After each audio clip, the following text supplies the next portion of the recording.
요셉에 대해서 한마디만 할게요. 요셉은 앞에 있는 누구요? 아브라함이나 이삭이나 야곱과는 완전히 다릅니다. 완전하게 하나님 앞에 온전히 마음을 갖춘 사람이 어떻게 보면 맨 처음에 요셉의 얘기를 보면 어디 한 군데 요셉만 특이하게, 요셉은 진짜 없어 잘못한 게. 이삭처럼 야곱처럼 자기 아내를 뭐 누이라고 바꾼다든지 자기 마음대로 뭐 어디 간다든지 없어요. 하나님이 주신 그 꿈을 쫓아서 주신 꿈과 하나님을 인정하는 믿음 가운데 환경이 어떻게 급박하게 변하든지 항상 그 약속을 붙잡고 꿈 보여주신 꿈의 약속, 그 소망을 잃지 않고 끝까지 살았던 사람이 바로 요셉입니다. 그래서 요셉을 뭐라 그러냐면 예수님의 예표고 예수 잘 믿는 우리 그리스도인들의 예표입니다. 예표. 그래서 요셉, 이상하게 아브라함, 야곱, 이삭, 야곱은 이렇게 막 시행착오를 겪어가면서 하나님을 그냥 그렇게 힘들게 만나가는데 요셉은 처음부터 하나님한테 마음을 정했고 요셉은 하나님과의 관계 가운데 어떠한 잘못한 게 한 개도 없어요. 오직 하나님이 주신 약속 붙잡고 끝까지 갔습니다. 그래서 언약의 4세대가 시작을 합니다. 요셉의 꿈이 딱 등장하면서 구속사를 계승시키는 하나님의 특별한 계시. 요셉을 통해서 이스라엘의 모든 민족들이 어떻게 보면은 이스라엘 사람들의 입장에서는 400년 동안 종노릇하는 게 너무 억울하죠. 너무 힘들죠. 하지만 400년 동안 400년의 시작을 누가 했냐면 요셉이 했잖아요. 어떻게 보면 우리 가운데 생각해 볼게요. 우리가 지금 애굽 땅에서 400년 동안 종노릇 하고 있어요. 야, 우리가 어떻게 여기 애굽에 온 거야? 그러면 그 요셉 따라왔잖아.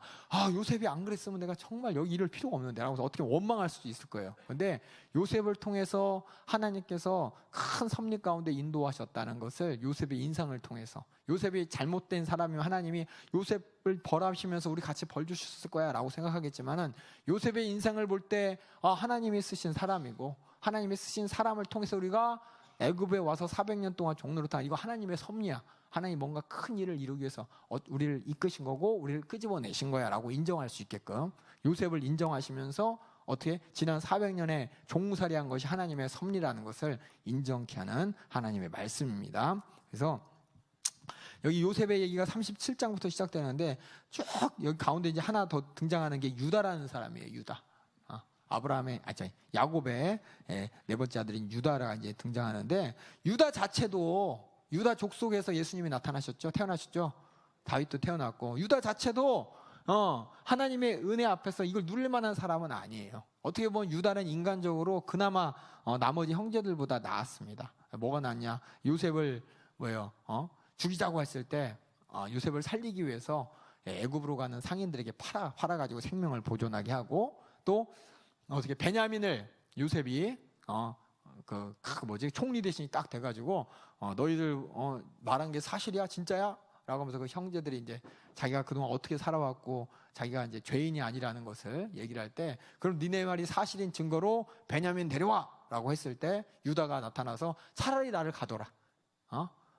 베냐민 없으면 우리 아버지 죽는다 라고 하는 어떻게 보면 가장 인간적이고 가장 의의 모습을 나타내는 이 유다지만 이 유다 자체도 하나님 앞에서는 완벽한 사람이 아니었습니다. 허물 많은 사람이었습니다. 38장에 나옵니다. 며느리 다말의 얘기를 통해서 유다가 아들이 이제 다 죽고 나서 이제 며느리 다말, 며느리까지 맨 처음에 며느리를 드렸는데 자기 아들이 죽어버렸죠. 그래서 다말한테 그 밑에 동생이 자라나면 너하고 다시 결혼시켜줄 테니까는 친정에 가 있어라고 했는데 밑에 동생이 자라나는데 안 불러주잖아요.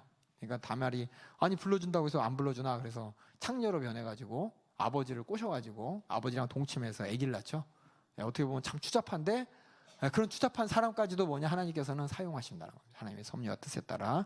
그래서 하나님이 허물 많은 38장을 볼게요. 38장 유다와 며느리 다말을 통해서 하나님은 허물 많은 다말을 통해서 그리스도의 구속사를 이루어 가십니다. 결국 말해서 하나님께서 쓰시는 사람들은 완벽해서가 아니라 하나님의 은혜로 사용하는 것이라는 것을 다시 한번 알게 되고 그럼에도 불구하고 요셉은 정말 야곱하고 생애가 대조됩니다. 야곱은 자꾸 머리만 써가면서 어떻게 내 이득 취하는데 이 요셉은 오직 하나님 말씀 가운데 39장 보면은 총무로서 최선을 다하고 그 보디발의 아내가 동침을 하자 그랬는데 거절하고 누명을 썼는데도 변명하는 것보다 옥에 갇혀 있고 옥에서도 하나님이 축복하셔서 옥에서도 많은 사람의 꿈도 해석하고 야곱의 생애와 대조를 하면서 어떻게 예수님의 온전한 생애가 어떻게 보면 요셉을 통해서 나타납니다. 그리고 성적 유혹도 이기는 바로 하나님을 바로 인식하고 있었다는 증거가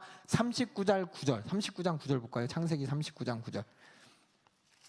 제가 이제 여러분하고 같이 각 족속마다 이렇게 구절 하나씩 읽고 있잖아요. 이 구절을 잘 보셔요.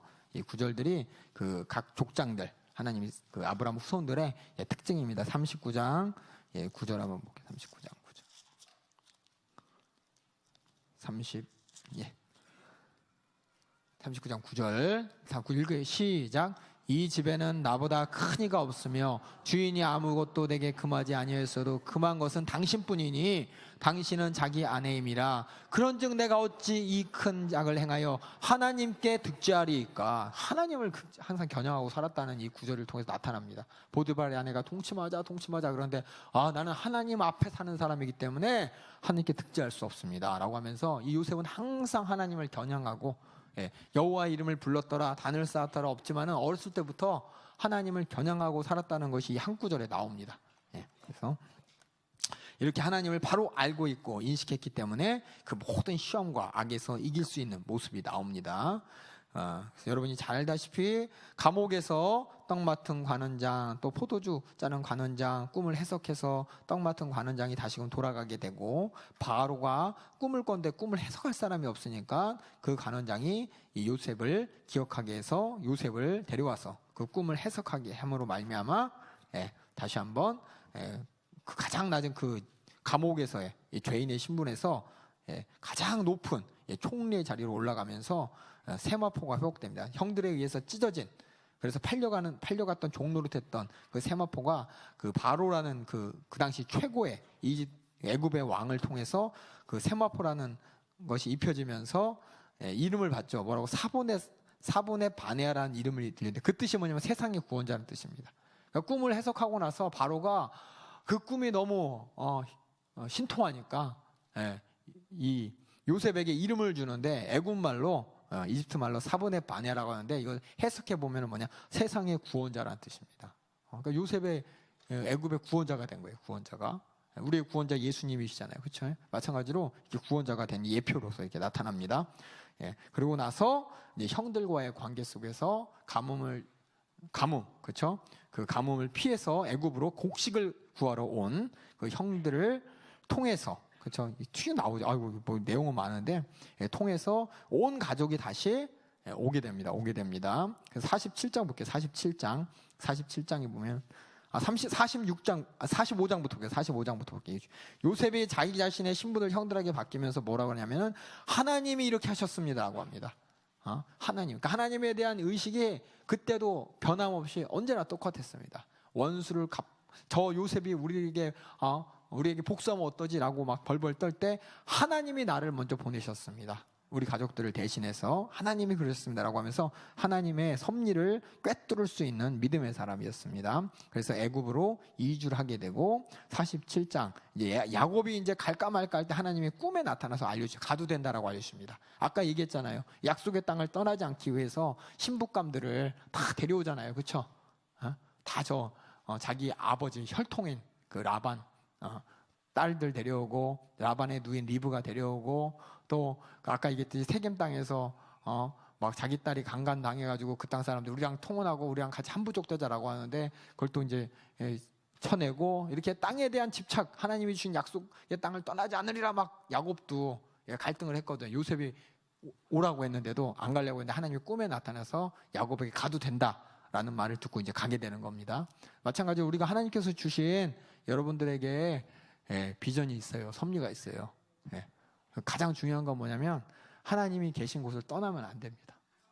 하나님이 약속하신 장소 떠나면 절대 안 됩니다. 그 장소를 지키고 그 장소에서 하나님이 주신 축복의 시간을 계속 보내야 됩니다. 야곱도 그랬는데 하나님의 큰 섭리 가운데 하나님의 섭리는 뭐냐? 애굽으로 가서 큰 민족을 이루어서 다시 돌아오는 겁니다. 그 약속, 그 애굽이 하나님께서 야곱에게 그 꿈을 보여주시니까 이제 떠나게 되고 야곱이 이제 바로에 왔는데 애굽에 왔을 때 바로가 오히려 야곱에게 축복을 받는 장면이 나옵니다. 이만큼 하나님이 받는 사람이었고, 이 바로도 인정하는 그런 야곱의 지위, 또 이스라엘 민족들의 지위를 우리가 발견하게 됩니다. 그래서 요셉이 이제 다 이주를 하고 나서 48장에 보면은 이제 야곱이 이제 죽을 날이 얼마 남지 않았기 때문에 야곱이 온 가족들을 불러서 이제 축복하게 될 때 유언과 함께 지파를 정리합니다. 요셉 지파 들어보셨어요? 12지파 중에 없어요. 그 말은 뭐냐면 요셉의 아들 므낫세와 에브라임을 하나님께서 특별하게 야곱의 장자로, 아들, 손자인데 아들 취급해 주셨어요. 그래서 요셉이 없고 므낫세와 에브라임이 손자인데 자식 신분으로 이렇게 승격되면서 지파가 그러면 13지파가 돼야 되는데 레위 지파는 하나님이 따로 빼셔서 하나님 것으로 삼으셔서 12지파가 완성되는 겁니다. 그래서 그때가 언제냐면 야곱이 죽기 직전에 지파를 정리합니다. 요셉의 아들이 므낫세와 에브라임을 양자로 삼음으로 말미암아 13명의 아들, 그리고 그 중에서 레위 지파는 하나님께서 하나님의 성막과 제사하는 일에 부르셨기 때문에 남은 12지파로 삼으시고, 이걸 보면서 인간의 뜻보다 하나님의 뜻이 초월함을 보여줍니다. 인간의 계산은 이러면 안 되는데 하나님의 계산은 이렇게 되는 겁니다.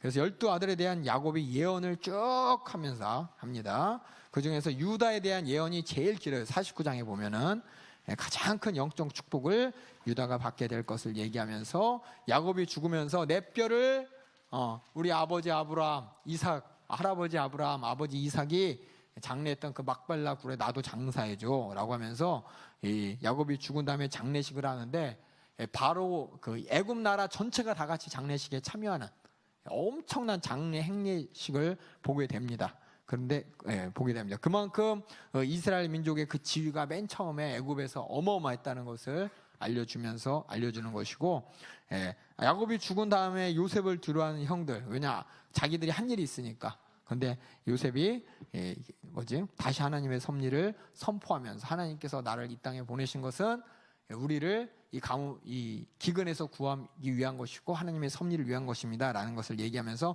다시 한번 12지파의 가문을 결속합니다. 그리고 하나님께서 가나안 땅이 약속의 땅이고 축복의 땅임을 고백하면서 아버지의 신앙을 그대로 따라하는 것을 보게 해줍니다. 그래서 너무 이게 참 시간이 되면 창세기를 한번 쭉 같이 읽으면서 했으면 좋겠어요. 창세기 1장부터 보면은 나이부터 시작해갖고 지파부터 시작해서 그 말 한마디 한마디가 다 하나님의 섭리가 있는데, 중요한 거는 요 안에서 다 있어요. 요 안에서 하나님의 은혜와 우리 인간의 실제적인 모습, 모든 구속의 역사를 끌고 가는 건 하나님이지 우리가 아니라는 겁니다. 우리를 만드시는 것도 하나님이십니다.